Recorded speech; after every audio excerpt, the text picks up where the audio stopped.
संस्कारी बेटी। शालिनी की उम्र लगभग 28 साल की हो चुकी थी, लेकिन अभी तक उसकी शादी नहीं हुई थी।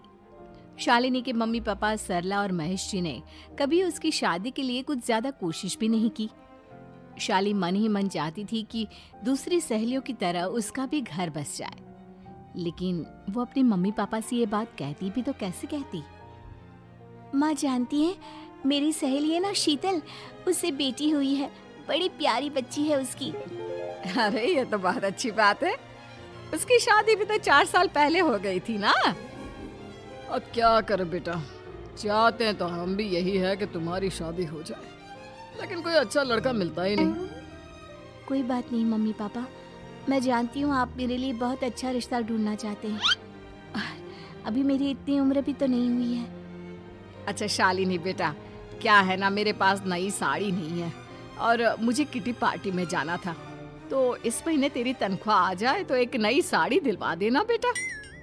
और बेटा मेरा मोबाइल भी थोड़ा पुराना हो गया है, 6 महीने से इसी को काम में ले रहा हूँ। एक नया मोबाइल ला देना बेटा। हाँ हाँ मम्मी पापा। और माँ, आप तनख्वाह की चिंता क्यों करती हैं? साड़ी तो मैं आपको कल ही दिलवा दूंगी। और रही बात आपकी मोबाइल की, तो मैं आज शाम को ही ऑफिस से लौटते वक्त ले आऊंगी। अरे भगवान सबको तुम्हारे जैसी बेटी दे, कितना ध्यान रखती है अपने मम्मी पापा का। पापा, आज आप दुकान नहीं जा रहे हैं क्या? वो क्या है ना बेटा, मेरे सर में जरा दर्द हो रहा है, इसलिए आज दुकान जाने का मन नहीं है। पापा दवाई ले लीजिए, और अगर हो सके तो चले जाइए। इस तरह दुकान बंद रहेगी तो ग्राहक आना बंद कर देंगे ना।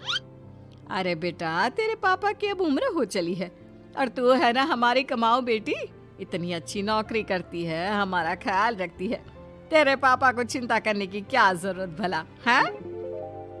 ठीक है पापा, आप अपना ध्यान रखिए। मैं ऑफिस से लौटते वक्त आपका फोन ले आऊंगी। और माँ, आपकी साड़ी हम कल लेकर आएंगी। शालिनी के जाने के बाद क्या करे, शालिनी के लिए सच में कोई लड़का ढूंढकर उसकी शादी करवानी है क्या? अरे पागल हो गई हो क्या? वो शादी करके इस घर से चली गई तो हमारे खाने के लिए पैसे कहाँ से आएंगे? जानती हूँ वैसे भी आपको ना दुकान पर जाने में, काम करने में आलस आता है, अच्छे से पहचानती हूँ आपको। हाँ तो क्या हुआ, बेटी नौकरी करती है, जब बच्चे माँ बाप की कमाई पर मजाक कर सकते हैं, तो क्या माँ बाप बच्चों की कमाई पर थोड़े दिन चैन से जी नहीं सकते? अरे वो तो हम जी रहे हैं ना, देखा ना हमारी बेटी एक ही बार में हमें मोबाइल और साड़ी दिलाने के लिए कैसे फट से तैयार हो गई। एक दिन सरला की एक पड़ोसन अपने भतीजी का रिश्ता लेकर सरला के घर आती है। सरला बहन, ये मेरा भतीजा है प्रशांत, इसके लिए रिश्ता ढूंढ रही थी बहुत दिन से। अचानक से तुम्हारी बेटी का ख्याल आया। इतनी सुंदर और अच्छी नौकरी वाली लड़की है, मुझे तो बहुत पसंद है। अरे तुम्हारे पसंद करने से क्या होता है, मेरी बेटी को भी तो तुम्हारा भतीजा पसंद आना चाहिए ना। हाँ, ऐसे थोड़ी ना कि तुम्हें हमारी लड़की पसंद आ गई और हमने रिश्ता कर दिया। मेरा भतीजा बहुत बड़ी कंपनी में जॉब करता है। अंकल जी, मैंने आपकी बेटी को देखा है और वो मुझे बहुत पसंद है। हाँ, तुम्हें तो पसंद है, लेकिन हमें भी तो उससे एक बार पूछना पड़ेगा ना। तो बुलाइए ना शालिनी को, उससे पूछ लेते हैं कहाँ है वो। ऑफिस गई है और उसको आने में अभी देर लगेगी। लेकिन तभी शालिनी ऑफिस से आ गई।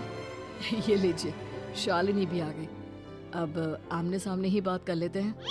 आओ आओ शालिनी बेटा, इससे मिलो। मेरा भतीजा प्रशांत प्राइवेट कंपनी में अच्छी जॉब करता है। अब बेटा, तुम्हें ये लड़का पसंद है क्या? देखो बेटा, सोच समझ कर हाँ करना, तुम्हारे ऊपर कोई जबरदस्ती नहीं है। मम्मी पापा, प्रशांत की जॉब और उसकी बातें सुनकर मुझे तो काफी अच्छा लगा। मैं उससे शादी करने के लिए तैयार हूँ। ये लो, सारा मामला यहीं के यहीं निपट गया। लड़का और लड़की राजी हैं, तो अब हमें क्या। सरला की पड़ोसन और प्रशांत वहां से चले जाते हैं। अगले दिन, क्या हुआ मम्मी पापा, आप इतने उदास क्यों लग रहे हैं? वो क्या है ना बेटा, तुमने शादी के लिए हाँ कर दी उस लड़के के साथ। तो क्या हुआ माँ, उस लड़के में कोई खोट है क्या? आपको वो पसंद नहीं? अरे नहीं नहीं बेटा, जिसमें तुम्हारी खुशी उसमें हमारी खुशी। हमें भी लड़का पसंद है। तो फिर क्या बात है? अगर कुछ भी है तो आप मुझे बता सकते हैं। तुम्हारी माँ ये सोच सोच कर परेशान है कि तुम्हारे बाद हमारा क्या होगा। तुम हमारी इकलौती बेटी हो, हमारा बुढ़ापा कैसे कटेगा। अब बेटा, हम अपने बारे में सोचकर तुम्हें जिंदगी भर शादी करने से रोक तो नहीं सकते ना। जाओ, तुम अपनी जिंदगी में खुश रहो। हमारा क्या है, जैसे तैसे जी लेंगे। हाँ, बात तो सही है बेटा। कैसे भी करके मैं दुकान का काम कर लूंगा। तुम और प्रशांत शादी करके खुश रहो। अपने माँ बाप की बात सुनकर शालिनी काफी दुखी हो जाती है। उसे लगने लगता है कि वाकई में उसकी शादी हो जाने के बाद उसकी माँ और बाप का ख्याल कौन रखेगा। और यही सोचकर वो एक दिन प्रशांत से मिलती है। देखो प्रशांत, तुम मुझे बहुत पसंद हो, लेकिन मैं चाहकर भी तुमसे शादी नहीं कर सकती। अरे क्या हुआ शालिनी? क्या तुम मेरी किसी बात से परेशान हो? नहीं नहीं प्रशांत, मैं अपने माँ बाप की इकलौती संतान हूँ। अगर मैं भी शादी करके घर से चली गई तो उनका ख्याल कौन रखेगा, उनका खर्चा कौन उठाएगा। तो क्या तुम सारी जिंदगी शादी नहीं करोगी? शायद नहीं प्रशांत, और अगर अपने माँ बाप के लिए ये भी करना पड़े तो इसमें गलत क्या है। प्रशांत ये सारी बात जाकर सरला के पड़ोसन यानी कि अपनी बुआ को बता देता है। ये सरला तो बड़ी चालाक निकली। प्रशांत, वो अपनी बेटी के साथ खेल खेल रही है। कैसा खेल? आप क्या कहना चाहती हैं? अरे शालिनी बहुत सीधी और संस्कारी लड़की है, लेकिन ये सरला और महेश एक नंबर के चालाक। बुआ जी, आपकी बात सही है, लेकिन अपनी बेटी के साथ भला कोई क्यों चालाकी करेगा? वो तो मैं तुझे कल बताऊंगी।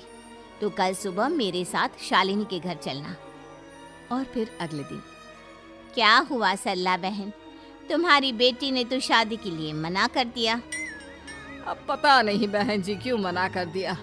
हम तो चाहते थे कि बेटी की शादी धूमधाम से करें। हमारी तो बहुत इच्छा थी कि शालिनी की शादी प्रशांत के साथ हो जाए, लेकिन अब क्या करें, वही नहीं चाहती। आंटी जी, शादी के बाद मुझे अपने माँ बाप की बहुत चिंता रहेगी। उनका ख्याल कौन रखेगा, और इसलिए मैं प्रशांत तो क्या किसी से भी शादी नहीं करना चाहती। अंधी हो गई हो क्या माँ बाप के प्यार में? पहले जरा अपने माँ बाप से सच तो पूछ लो। कैसा सच? यही सच शालिनी, कि ये तुम्हारे सगे माँ बाप नहीं है और तुम इनके लिए सिर्फ पैसे कमाने का एक जरिया हो। अरे अरे, ये तुम क्या कह रही हो? सच ही तो कह रही हूँ भाई साहब। अब सीधे सीधे अपनी बेटी को अपनी सच्चाई बताओगे या फिर मैं कोई दूसरा तरीका निकालूं? हमें माफ कर दो शालिनी। वो क्या है ना, हमारी कोई औलाद नहीं थी और जब तुम छोटी थी तो हमने तुम्हें गोद ले लिया था। तो इस नाते तो मैं आपकी बेटी ही हुई ना। लेकिन तुम्हें गोद लेने का हमारा सिर्फ एक ही मकसद था कि बड़ी होकर तुम नौकरी करो और हमारे लिए पैसे कमाओ, क्योंकि तुम्हारे पापा को काम करने में बहुत आलस आता है। और ये सच है कि हम ही नहीं चाहते थे कि तुम्हारी कभी भी शादी हो। कोई बात नहीं मम्मी पापा, आपने मुझे गोद लिया, पाल पोस कर बड़ा किया। भले ही उसके पीछे आपका कोई भी इरादा सही, लेकिन मैं आपकी बेटी हूँ। शादी तो मैं प्रशांत के साथ कर लूँगी, लेकिन उसके बाद भी जिंदगी भर आप दोनों का ख्याल रखूंगी।